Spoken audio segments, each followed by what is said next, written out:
Having a good backswing is absolutely crucial for helping you play better golf. If you can get into a great top of the backswing position where the club, the hands, the arms, the wrists and the body are in a great spot, your downswing is going to become far more effortless. It's going to be so much easier to be consistent and you are going to play better golf. So in today's video, I'm going to run you through a very structured lesson. This is going to be starting off with some simple, easy checkpoints. We're going to be looking at the takeaway position, left arm parallel and top of the backswing, giving you some guidelines. As well as that, I'm then going to teach you how to achieve these positions, but we're going to do it in a fluid manner. We're not going to go position, position, position. We're going to get you moving dynamically. Why? If you do this, it's easier and you'll also hit the ball further. So without further ado, let's jump into the video. But before we do, please give the video and the channel a like and a subscribe. It massively helps me out and allows me to produce more content to help you, the viewer at home. So let's now jump into some easy and simple checkpoints for you to have so you can analyze your game. Now, as coaches, we break the Golfswing down into positions. Again, it just helps us analyze things just a little bit easier. Now, the other thing I just want to say is these are guidelines. There are no hard and fast rules. Every golfer has different patterns, but these are just some simple guidelines for you just to check your swing out. So, position 1 is setup.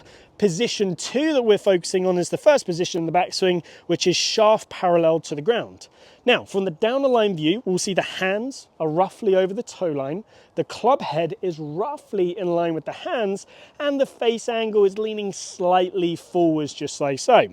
You'll see the left arm be pretty straight, right arm will have a tiny bit of soft fold, but it will still be pretty straight. From the face on view, between P1 and P2, we'll see a little weight shift. You'll see by the time we get to this shaft parallel that the butt end of the grip is about 2 fist widths outside of the right leg. So let's now move on to position 3, which is what we call left arm parallel in the backswing. So let's start from the downline view. We'll see the hands will be roughly in line with the edge of the right pec muscle. The shaft will point at or just inside the ball to target line.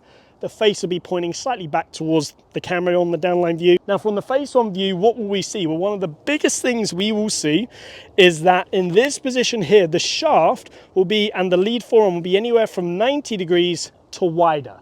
We won't see many good golfers be past 90 degrees here. We don't want to start to overset the wrist too early because that doesn't leave a lot of range of motion for the top of the backswing and the transition to actually lag the club.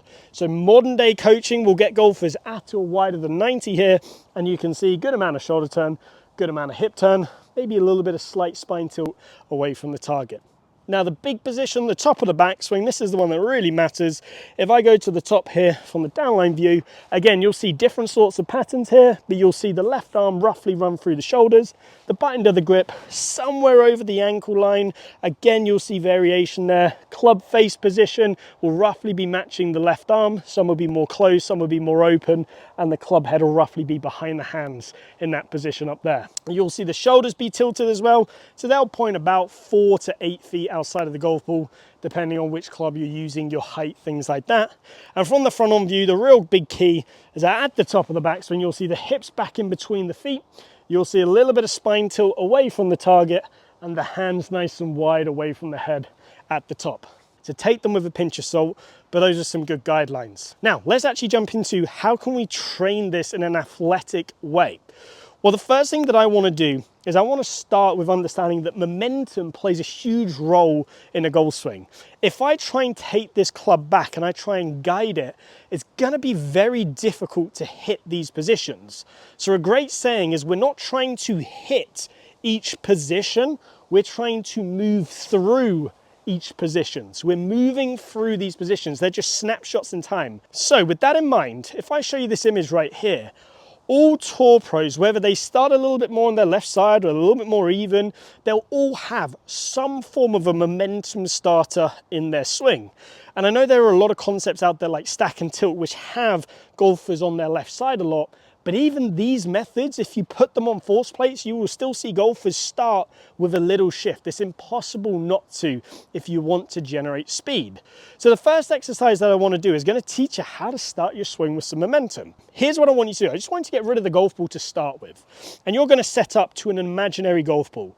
You're going to bring the club about 2 foot in front of the ball, and you're going to bring your right foot in. Now, to start this motion, you're going to step your right foot to where it would be, and then take the club back and pause at the top, feeling your hands nice and wide. Let me do that again for you. 2 foot in front, right foot here, step, pull it back. And you can see with that, I'm taking it back with momentum, and it gets me in a pretty good top of the backswing position. Now, if you do that and you're nice and relaxed, you're going to see the wrists are going to set themselves. If you've got good wrists and arm structure at address and a good grip, the club face is going to control itself. It's going to want to set up on plane, and you can achieve a lot by simply just doing that motion right there. Set up to the golf ball, just like so. Now, from here, you're going to leave the club head behind the ball, but you're going to bring your right foot so it's kind of just in line with the ball. You're then going to step your right foot to where it would be and then take the club back. So here's sort of a nice saying. It is a step and then it's an accelerator. So it's a step, accelerate. Step, accelerate. And if you go down that method, you're going to feel what it feels like to start your swing with momentum. And I promise you, you'll start to hit these positions pretty naturally if you do that. So if I go here, I set up to the ball, bring my foot in, I'm going to step and then accelerate that club back. Step, accelerate, and swing through. And that was beautiful. Now from there, you're going to start to feel your backswing get more dynamic, more athletic. It doesn't matter if you're 70 or 17, it's going to help you improve your swing. Now this is also a phenomenal drill with driver. Again, I'm going to set up to the ball, club head behind the ball, bring the foot in, so kind of half the stance that it normally would be. I'm going to step, and then I'm going to accelerate that club back. Step, accelerate. Here's what it should look like. Standard setup, foot in, we're going to step, and then accelerate.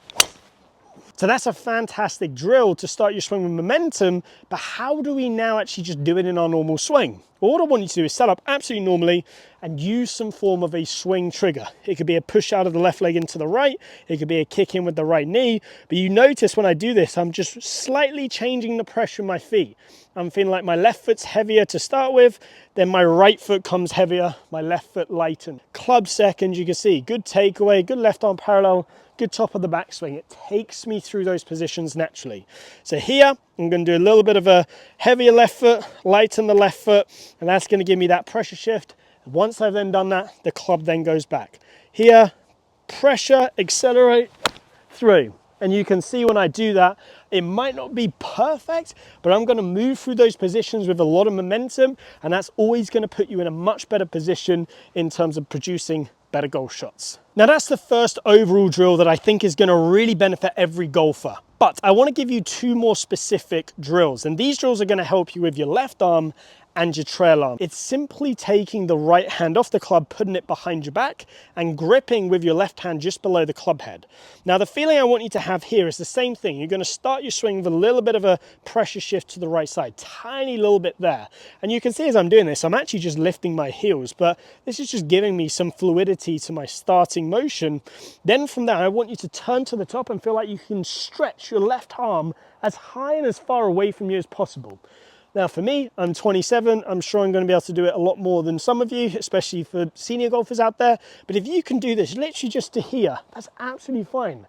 Then from there, once you've achieved that position, put your right hand on, and suddenly now you're going to start to build some muscle memory in terms of what it feels like to get to a good top of backswing position. And again, notice, because I've got the club this way around, it's nice and light, it's easy to do. You can do this at home, you do not need to be at a golf course. So you can even do a little step and then take it back. You can have your feet together and just take it back. Anything where you just get that nice stretch on.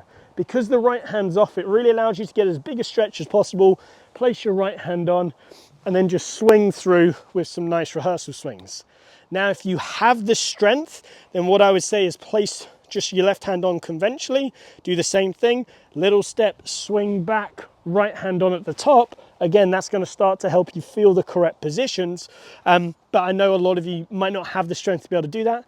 Absolutely fine. If that's the case, just get used to doing it this way, feeling that little pressure shift and feeling what it feels like to get that left arm nice and stretched up there. You'll feel your left shoulder get behind the ball, hands nice and wide. Now the final exercise is for you golfers who struggle to move your trail arm correctly. Now this is actually a Pete Cowan exercise, phenomenal exercise, and it's the crossover drill or the cat-handed drill, whichever terminology you want to do. But essentially we're going to set up the opposite way. We're going to go left below right. Now from here, because we're in this position, number one, it forces the left arm to stay wider away from us. Because it's now low on the grip, it's going to help us get a beautiful stretch. But number two, because the right arm's lower, it helps you get that loading sensation, so folding that trail arm correctly. When you do this as well, you'll feel it sort of in your scapula right there, really engaging. It's a phenomenal drill. Now again, to start with, like I said, we want to move through these positions with some aggression, with some momentum. So, cat-handed drill, I like to start with the club just a little bit up off the ground personally, but I'm just going to move through these with a little bit of momentum and just feel what it feels like to get into a good top of backswing position. Now, if I actually go through this quite slowly, you can see I hit a beautiful takeaway position, I hit a beautiful left arm parallel position, and I also hit a beautiful top of backswing position. So as much as we're not focusing on each P as we go back, we're using that more just as an analysis system. I am hitting the positions, I'm just moving through them dynamically, which is going to set you up for far more clubhead speed. Switch your hands around and then try and recreate that same feeling that trail arm move exactly the same. So hopefully that's a little bit of a different way of looking at the backswing. I think the golf industry has got a little bit too positional based and we need to get it back to being athletic. Look at Hogan, look at all those guys. They were athletes. They were hitting the ball miles with those old drivers and the old technology, and we need to get back to that athletic movement. This is going to help you. Now, if I had a general rule, I'd do that first drill every single day. I would step up to the ball, I would keep the club head there, have my foot in line with it, I would step and then accelerate and hit. Now there are more variations of those drills where we can do it as a full swing. If you want them, comment down below and I'll do them in a future video. So let me finish with one last one of that step drill. It's one of my favorite ones here. Bring the foot in, step, accelerate and through. Now, if you've enjoyed today's video, please give the video a like and subscribe. If you need more one-to-one help, I offer online coaching on the Skillest platform. The link is down below. And if you have enjoyed today's video, I hope to see you back here soon.